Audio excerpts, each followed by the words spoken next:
Hello friends, welcome back to my channel. तो आज मैं आपको एक इंग्लिश लैंग्वेज का पोएम सुनाऊंगी और एक एसएमएस लैंग्वेज का पोएम सुनाऊंगी।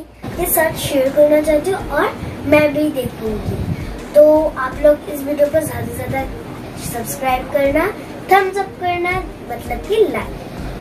तो मैं जल्दी से स्कूल यूनिफॉर्म पहन के आ जाती हूँ। और एक और बात, इसे बिल्कुल भी मत भूलना, अगर आप मेरे न्यू फ्रेंड्स हो तो फिर रेड बटन को ग्रे कर देना दबा के, और जो बेल आइकन है छोटू सा, उसे क्लिक, उस बटन को क्लिक करके देना। तो फिर सबसे पहले आपको मेरा वाला वीडियो आपके फोन में नोटिफिकेशन आएगा एक स्क्वायर बॉक्स में। तो चलो जल्दी से देखते हैं हमारा video.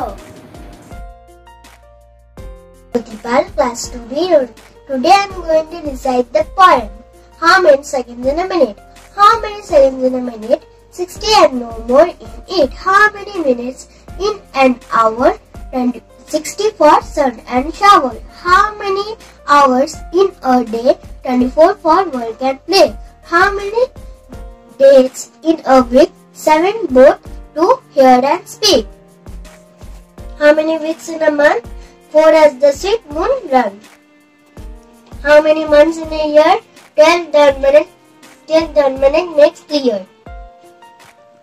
How many years in an age? 100 says the sage. How many ages in time? No one knows the right. Thank you.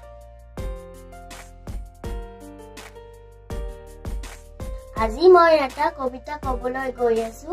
কবিতাটোৰ নাম হ'ল ৰঙৰ খেলা আৰু কবিৰ নাম হ'ল নৱকান্ত বৰুৱা। ৰঙানীলা হালধীয়া অকলহৰীয়া, ৰঙানীলা মিলি দুয়ো হ'ল বেঙুনীয়া, ৰঙাৰ সৈতে হালধীয়া পালো উমঠীয়া, হালধীয়া নীলা মিলি হ'ল সেউজীয়া, ৰঙানীলা হালধীয়া কৰিলে মিহল, মাটিয়া ৰংটো পাবা দাঁত বা পাতল। Thank you.